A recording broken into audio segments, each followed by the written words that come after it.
Alright, I decided to make a quick YouTube video. Today I'm going to be installing the new Hobbywing XR10 Pro G3 into my carpet machines. So this is the Carpet Nats winning two-wheel drive. This car, normally I would retire cars with sentimental meaning, but this car was awesome. So we're going to run it again next week, just go over, freshen up everything. But one thing that we have to do is we got to throw in the new Hobbywing ESC. This thing came out probably 3 weeks to a month ago. It's got a bunch of new features, a lot of new braking features. So I'm excited to give this thing a try and see what it does on carpet. But yeah, this video is just going to be kind of going over what I do installing an ESC. So ripping out the old one and throwing in the new one.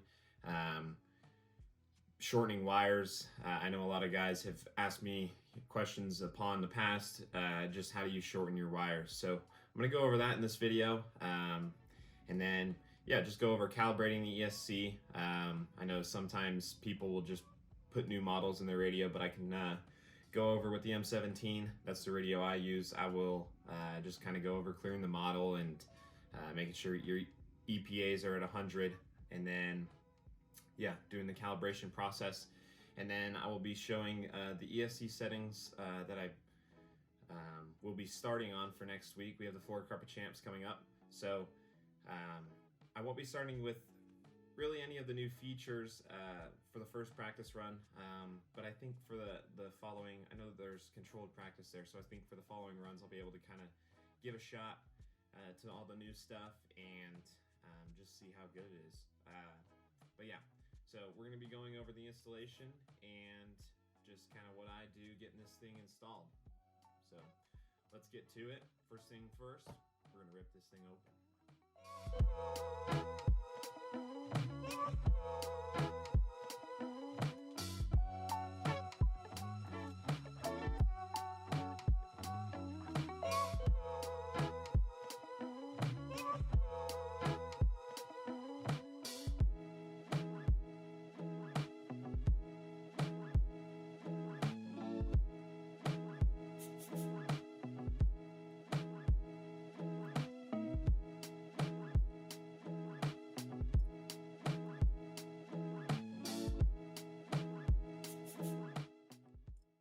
So got the old ESC out of here. Time to pop in the new one. A couple things for me at least. I'll get rid of these heat shrinks. Hobbywing's also decided to put the cord on the side, which is extremely convenient. If you go take a look at every single four-wheel drive, the wire runs under the car. And yeah, basically where the wire is dispersed is just a lot easier to get it ran and whatnot for the four-wheel drive cars as well as the two-wheel drive cars. The receivers nowadays are so small they can kind of just slot right in here, so when you put it in the car, it's right there. The wire, you shorten it, it looks nice. So yeah, I'm going to take off the heat shrink. I'm also going to personally, just for the sake of it, I'm going to shorten off the capacitor wires and just run it down on the side of this thing. So stick it to the side and then yeah, just shorten the excess wire, put it on a different angle essentially, and then I will also solder my fan to it. For carpet, that's kind of something that we do. It just kind of allows a little bit more airflow, keeps the car a little bit cooler. So yeah, let's get to it.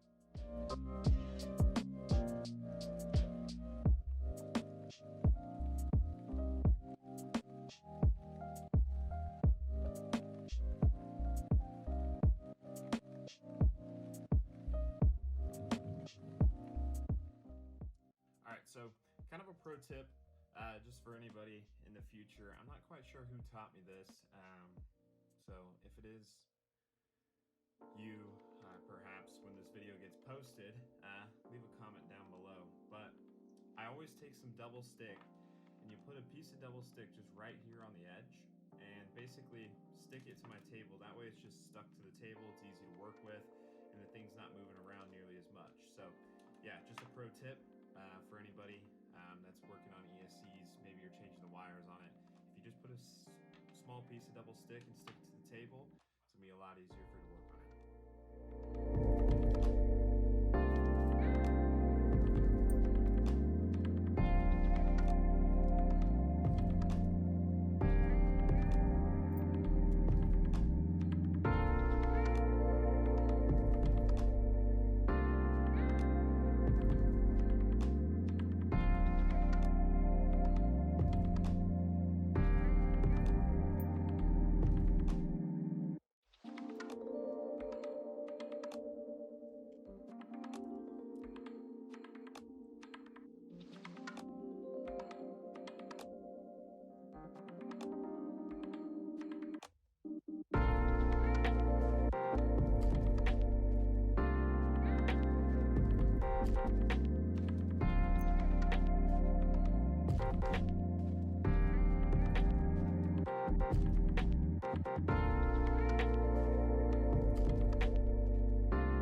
Alright, so we are now done with the capacitor and installing the fan wire to the back of the ESC, as you can see here.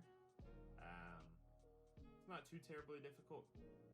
Anybody that's soldered a fan wire onto the back of their ESC knows that the wire is so thin that sometimes it can be kind of a pain to get enough just like surface contact. So we got that done. Everything's kind of ran nice and clean. The fan wire is underneath that one, so it's not in the way of anything. And yeah, now we're gonna get this thing in the car. I always like to place it in the car, solder it into the car, and then I will shorten the wire after that. So yeah, let's do that now.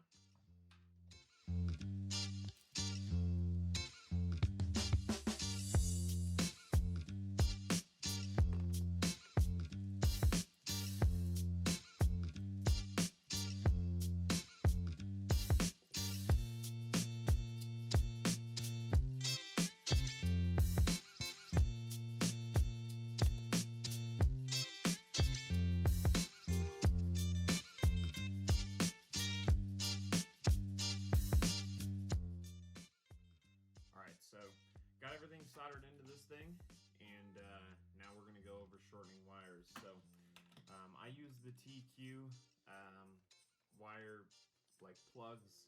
It comes with kind of 4 there that you can use to shorten your wires. I have these Protect tools. This is a wire trimmer.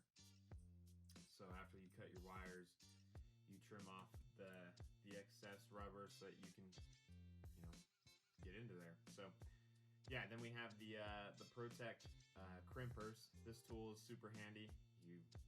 I recommend getting you a set of these. You can kind of get them anywhere.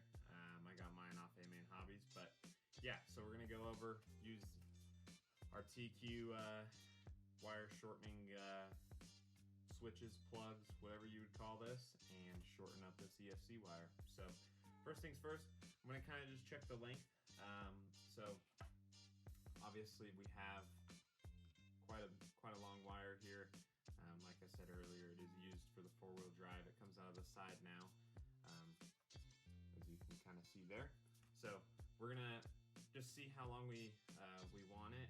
I'd leave just a little bit of excess just in case you know, you make a mistake while you're crimping them. You might have to go even shorter. In the case of that, you don't want to go too short where you can't use the ESC anymore. So I'm going to leave a little bit of excess, and yeah, go from there. So all right, so I opened up this TQ thing. I got a plug right here. There are multiple different plugs in this set. They all have like this edge that just holds it tighter than the receiver. I personally trim it off. Some receivers will be too tight, but I'll show you afterwards the trimming process with it. So you got that, you got your wire, check how long you want it. Like I said, I leave a little bit of excess, so just kind of line it up and go from there. Always be sure too, this wire down in the plugs goes pretty deep into the plug, so you don't want to just line it up with the top and then trim. You want to like actually leave quite a bit of extra room to wiggle. So get my scissors. I will, hopefully you guys can see this all right. but just kind of align into there, and yeah, just chop. Make sure too you keep the direction. So I know from just looking at it that the right side, if I'm overviewing from the top, is going to be coming out of this side of the plug right here. So time to trim.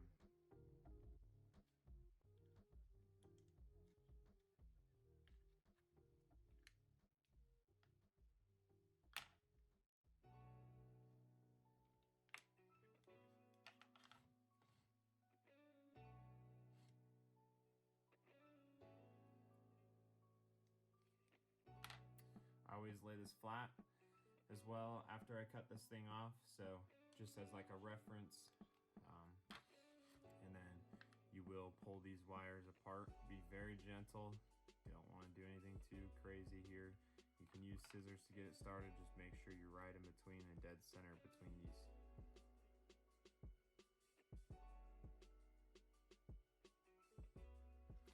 So there we go. Got it started with the scissors.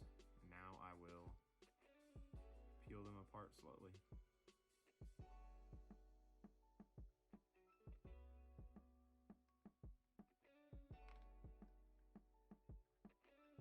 Make sure when you peel them apart, you do it evenly, and voila, just like that. So maybe I'll do a little bit more. It's not too detrimental if you go too far up. You know, it's just easier to work with. So I use my little my trimming tool.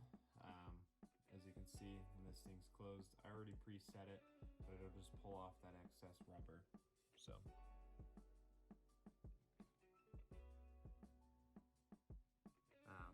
you do want to trim. So say I peeled it like this, I would trim about halfway.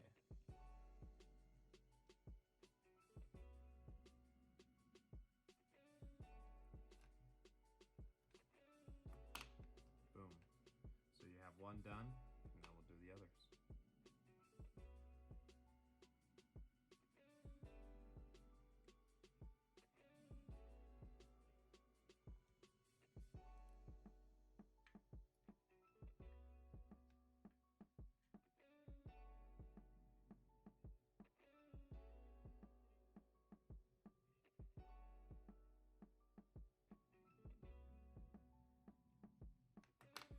Just like that. Next thing I do, make sure you just coil these things up. So just spin it in your finger. As you can see, they're all just kind of straight. They're just, it's how it comes from the factory. It's how everything is. So yeah, just kind of spin it. That way you have like a good solid connection. It also thickens it up so you don't have all this like fraying wire like right here.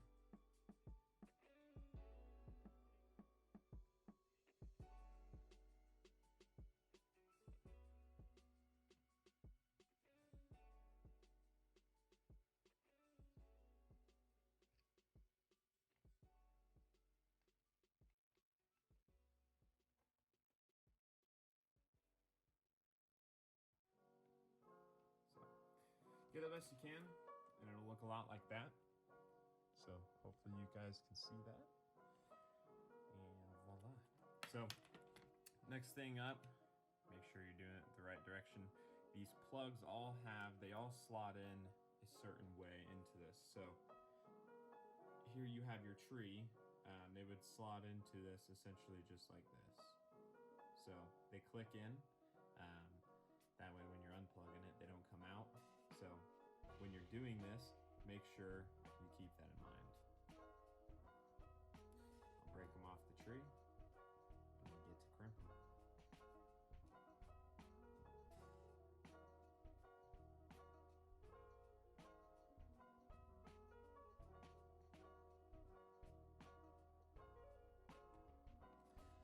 So you guys have that there. Here's the plug. These things have to be flat. So like on this ESC, you would have to put this on with that opening. There's two of them, and they'll be right here. So this big opening right here is for the rubber part. So you have the rubber part that wraps the wire right here. As you can see, that bigger slot here crimps onto the rubber, and then the wire that's coming out of it crimps into the smaller part just a little bit further down. So I will crimp this, try to go slow, explain the best I can, and we'll speed it up to finish. So place the wire in, you have this, you kind of see, hear what's going on. Oh boy. So this is where pulling it apart just a little bit more can help you. You just don't want to go too far. So it's a very tedious thing, and you kind of just line it up just like that.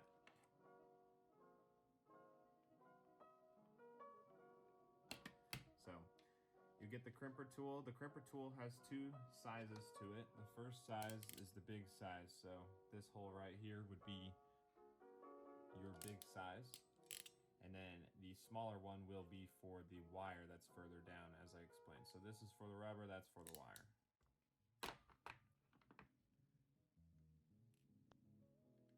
You can kind of pre-start this by hand. Just make sure that the rubber is not too far down in there.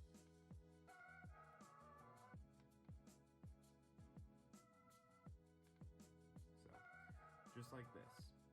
So, you do that, and then use your crimping tool. Go slow. This takes time. It's not an easy, just one and done ordeal. Sometimes you could use the whole thing of plugs to get just your one right. That's okay. Thankfully, they're not too terribly expensive. So I'll stick this through, put it down, and crimp. So you have that first part done. As you can see there, it's stuck around the rubber piece. And then now we'll crimp that second edge there with the smaller side of the crimper.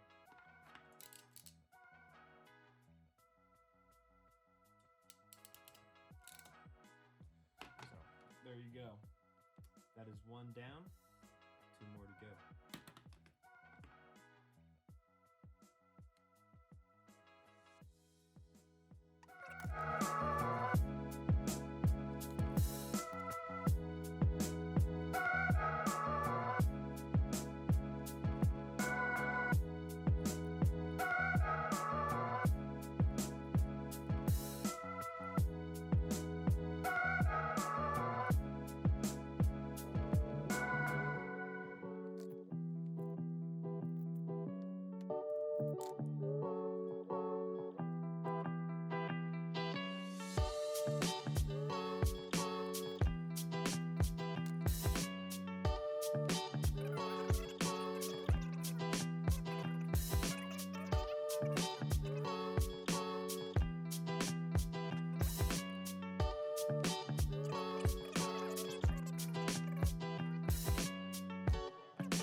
Alright, there you go. So that is a shortened wire now.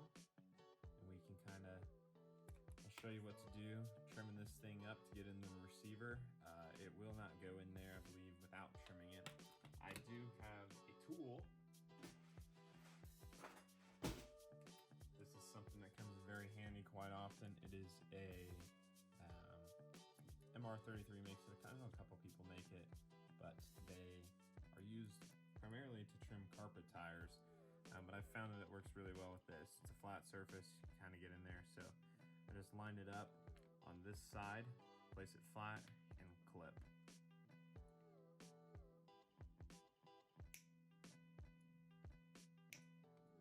And boom. As you can see, that edge is now gone. Plug it into the receiver.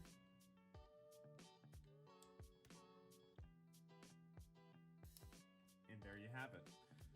That is wire shortened, soldered up, ready to rock.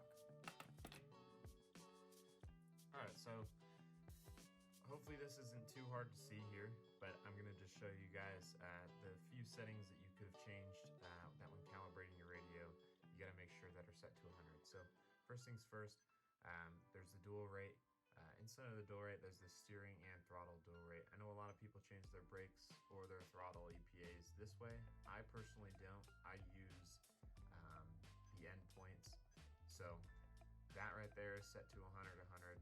I just make sure speed, I don't ever adjust, curve, also don't adjust. Don't even know what this is. And then here's the base. So these are the endpoints here, as you can see. And you want to make sure that those things are set to 100. So turn that back up, and voila. So that's that. The trim, never adjust that. The feeling, I run my carpet here at the feeling. The radio settings are for another day, but I always run that on 7 on carpet, and then all of this stuff is already preset. So everything's set to 100 here, and we're gonna calibrate this thing. All right, so we're gonna calibrate this thing. For the purpose of the video, I had to take the fan out. It's just really noisy. You can't really understand what I'm saying. So yeah, we're gonna calibrate it. It's plugged in, it's not turned on. Radio, and yeah, let's get started. So you're gonna hold the power button when you turn this thing on. You're gonna hear a noise. So wait for that. Release. Fan starts up. It's doing this. This is supposed to be neutral. So push it. You have neutral set. Pull full throttle. You hear 2 blinks. Push full brake. And let go. It'll shut off and then turn back on. And you are good to go. All right, so just got everything updated. Updated the ESC, updated the programmer box. This was gonna be a programmer box. And now I'm going to kind of walk through, I guess, in a way, how to use this thing, as well as what settings I'll be starting on for the Florida Carpet Champs. So got everything wrote down to the right of me. So, but yeah, so open up the parameter setting. It will load, and then kind of just scroll through the settings from here. So the running mode, I always just forward and brake. Not really sure what's in there. Looks like you can put some reverse in this thing. You have your max reverse force. I always leave that the same at 25. It's something you don't really touch unless you're using reverse. So the next thing would be the voltage cutoff. Carpet racing, we turn that off. I know that for like practice days and whatnot, it's nice to have that on. You can kind of just go out there. It's safe, but yeah, so I'll turn that off, and on to the next. Thermal cutoff, same thing, disabled, nice to have for practice days. Next will be motor thermal, turn that off. Once again, carpet racing. The back voltage, this kind of controls how fast, like I guess the response is from your ESC to receiver, puts more power through the receiver, and then can speed up like your servo speed, can speed up your fan speeds. I run it at 6. I think on my dirt two-wheel drive, I run that at 6.6. So that's something to experiment with. Maybe you have a slower servo, you want some more servo speed, you can turn that thing up. The smart fan, it's enabled. I'm going to disable it. I won't do that right now so that the fan doesn't run, but this ESC has a function built into it. If it detects heat, the fan will kick on and cool the car. Carpet racing, I personally always want that on. Things get hot, it's better to be safe than sorry. So down here, remote off, I turn this off always. This is like if you hold the brakes, it will turn off the car. So you don't want to be sitting on the grid lined up for a race, holding the brakes, and it turns the car off. I turn that off always. It's a nice function to have. Practice days, maybe you pull over, you're driving your buddy's car. Maybe you want that on, you can just turn yours off really quick by holding the brakes. So that's disabled. The throttle rate control, this ESC, the standard is 20 by the looks of it. I, on carpet, run 15, so I will turn that down, knock it down to 15. Just like that. softening value, I don't use any softening, so I will turn that off. The softening range, 30%, that's not really necessary. I guess the softening range isn't necessary when you have your value at 0. I will still turn that just for the sake of it down to 0. The freewheeling, this is something that's new in the ESCs. I'm not quite sure exactly what it does. I know people have experimented with it. Matty G, Mr. Hobbywing, he likes it. Once again, these are kind of some settings that I'll have to experiment with at the Florida Carpet Champs, maybe for one of the practice runs, but for now I will be disabling it. Drag brake force.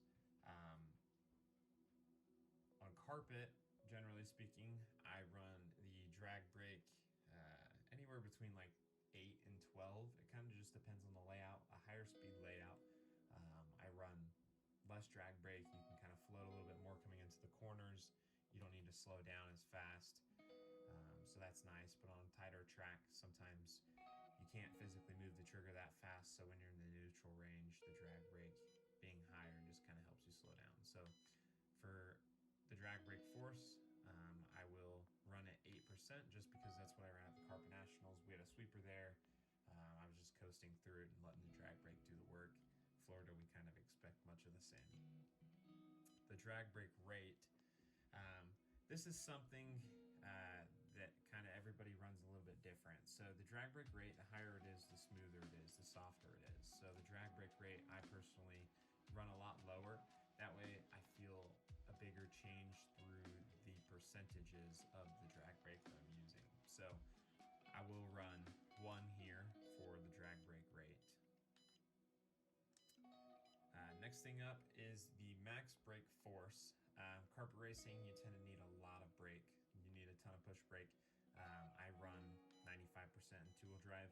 4-wheel drive, I run it a little bit lower. In the belt-driven car, you don't need as much brake. Everything's kind of a little bit more connected under braking. Next thing would be boost. I'm running absolutely none. Turbo, same thing, absolutely nothing. So we run at 4 or 5 for motors. 4-wheel drive will experiment with the turbo.